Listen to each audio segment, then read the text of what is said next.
بسم اللہ الرحمن الرحیم۔ السلام علیکم ورحمۃ اللہ وبرکاتہ۔ آبدراجہ چینل کی طرف سے آج میں اپنے دوستوں کو رسول اللہ صلی اللہ علیہ وآلہ وسلم کا ایک بہت ہی پیارا فرمان سناؤں گا۔ آپ دوستوں نے اس پر ضرور عمل کرنا ہے۔ اللہ سے شرم کرنے کے کیا معنی ہیں؟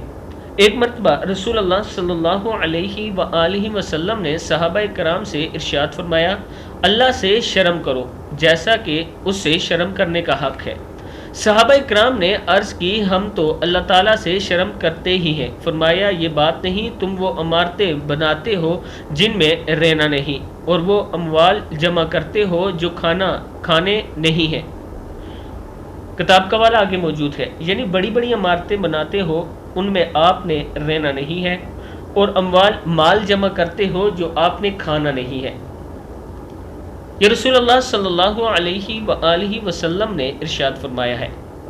میں اپنے دوستوں سے گزارش کروں گا کہ اللہ تعالیٰ سے توبہ استغفار کرتے رہا کریں اور موت کو یاد کرتے رہیں، اور اللہ تعالیٰ سے جنت الفردوس کی دعا کیا کریں۔ السلام علیکم ورحمۃ اللہ وبرکاتہ۔